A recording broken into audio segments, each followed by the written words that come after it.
आखिर हमें जीवन में बार बार हार क्यों मिलती है?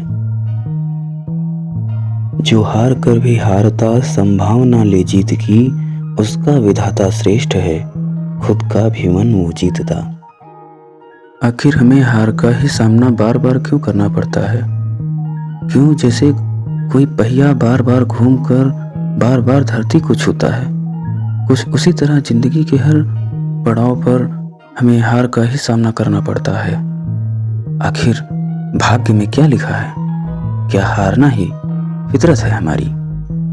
देखिए, जीत और हार की वास्तव में क्या परिभाषा है, यह कोई नहीं जानता। रूस और यूक्रेन का युद्ध इस समय चल रहा है। क्या रूस यूक्रेन पर भारी पड़ रहा है? मतलब क्या रूस यूक्रेन से जीत पा रहा है या जीत पाएगा, या फिर यूक्रेन रूस से हार रहा है? इसका निर्णय साफ साफ कर पाना कठिन है। उसी प्रकार जीत और हार की सर्वसम्मत परिभाषा क्या है, यह कोई नहीं जानता। कभी कोई जीत कर ही जीतता है तो कभी कोई हार कर भी जीत जाता है। इसका मतलब क्या है? देखिए, हार मिलना गलत नहीं है, यह सही ही है। इससे हमारे अनुभवों में इजाफा होता है। हम वह सीख पाते हैं जो यदि हम जीत मिलने पर शायद ना सीख पाते। किसी भी कृत्य में यह तो निश्चित ही है कि या तो हमें जीत मिलेगी या फिर हार मिलना स्वाभाविक है, परंतु हार पाकर स्वयं में पुनः कोई नई संभावना न जगा पाना, यह अस्वाभाविक है। वह नई नई संभावनाएं ही हैं तुम्हारी जीत की, जो तुम्हें उठने की प्रेरणा देती हैं, तुम्हारा मनोबल होती हैं कि शायद इस बार जीत मिले, और तुम पुनः खड़े हो जाते हो। यह प्रक्रिया यदि तुम निर्बाध रूप से कर पाते हो, तब यह निश्चित है कि तुम्हारे जीवन में तुम्हें कर्मों के अनुसार सफलता जरूर मिलेगी।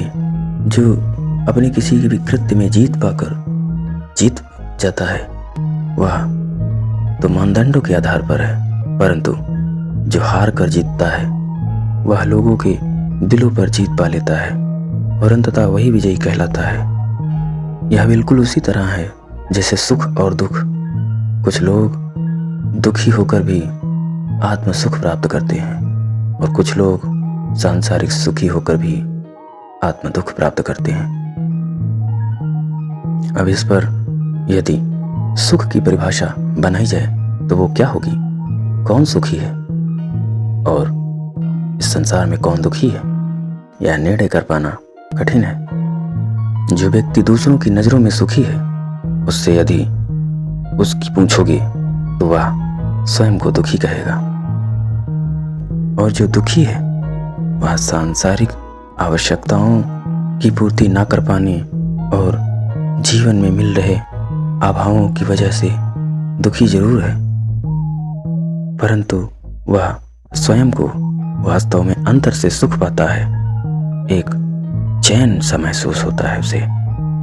देखिए, जीत और सुख हम भौतिक जगत में सांसारिक नियमों के आधार पर देखते आए हैं और यही देखते भी हैं। इसीलिए लोग हार जाते हैं और इसीलिए लोग स्वयं को दुखी पाते हैं। परंतु इन नियमों के विपरीत आत्मिक नियमों की यदि माने तो जो व्यक्ति बार बार हार कर भी उठता है, वास्तव में वह विजयी है।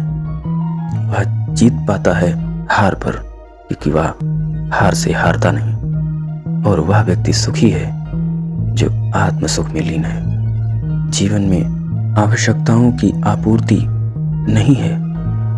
पूरा जीवन अभाव के थपेड़ों में बीत गया, परंतु अंततः वह सुखी है।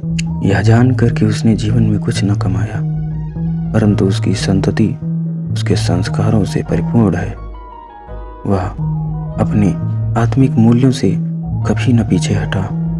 जीत की संभावना लेकर बार बार हारता गया, लेकिन वह हार को मार कर भी बार बार उठता गया। उसे दुख नहीं है हार पाने का, बल्कि सुख इस बात का है कि वह हार पाकर कभी हारा नहीं। हार उसे बार बार मिली, परंतु वह हार में न मिला